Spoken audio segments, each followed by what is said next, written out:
नमस्कार, मैं हूं आपके साथ अंजना शर्मा और आप देख रहे हैं वर्तमान युग। तो आइए शुरुआत करते हैं आज की खास खबर से। यूपी उपचुनाव सिर्फ 2 कमजोर सीटों के साथ ही लड़ाई में नहीं उतरना चाहती है कांग्रेस, खत्म हो सकता है गठबंधन। कांग्रेस उपचुनाव की 10 में 5 सीटें मांग रही थी, लेकिन समाजवादी पार्टी ने 7 सीटों पर उम्मीदवार उतार दिए हैं। कांग्रेस के लिए खैर और गाजियाबाद सीट छोड़ी है। इसे लेकर कांग्रेस के नेता असमंजस में है। वे इन दोनों सीटों को खुद के लिए माकूल नहीं मान रहे हैं। सूत्रों के मुताबिक कांग्रेस को यह भय सता रहा है कि इन दोनों सीटों पर एक तरफ समीकरण अनुकूल नहीं है, तो दूसरी तरफ उपचुनाव की तरह ही 2027 के चुनाव में भी उन्हें सीट के लिए सपा का मुंह ताकना पड़ेगा। सपा जो भी सीट छोड़ेगी उसे स्वीकारना उनकी मजबूरी होगी, क्योंकि उपचुनाव के परिणाम के बाद आम चुनाव में कांग्रेस ज्यादा सीटें मांगने की हैसियत में ही नहीं रहेगी। कांग्रेस 2027 के विधानसभा चुनाव के नुकसान को लेकर सशंकित है। यही वजह है कि वह फूंक फूंक कर कदम उठा रही है। वह उपचुनाव को लेकर कभी हाँ तो कभी ना कर रही है, तो इसकी सियासी वजह है। पार्टी के प्रदेश स्तरीय नेता केवल गाजियाबाद और खैर सीट पर मैदान में नहीं उतरना चाहते, क्योंकि यहां अन्य सीटों के मुकाबले समीकरण अनुकूल नहीं दिख रहे हैं।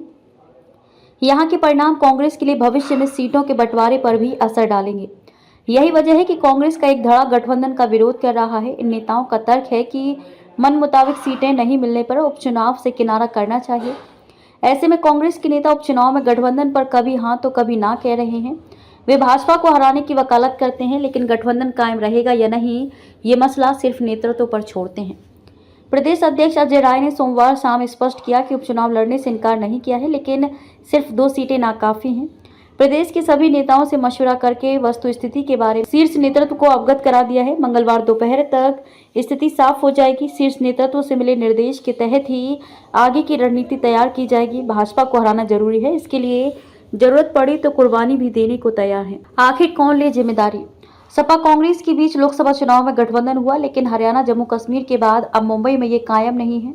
ऐसे में दोनों पार्टी के नेता दबी जुबान से एक दूसरे को खुद के लिए सियासी तौर पर खतरा बताने में पीछे नहीं रहते हैं। सियासी जानकारों का कहना है कि कांग्रेस अपने पुनर्जन्म के लिए संघर्ष कर रही है। 2027 का विधानसभा चुनाव उसके लिए बड़ा मौका है। गठबंधन के तहत सपा ने टिकट देने में हाथ दबा दिया तो वह ये मौका खो देगी, लेकिन उसे ये भी भय सता रहा है कि यदि गठबंधन तोड़ने की पहल उसकी तरफ से हुई तो यही बात सपा जनता के बीच प्रचारित करेगी।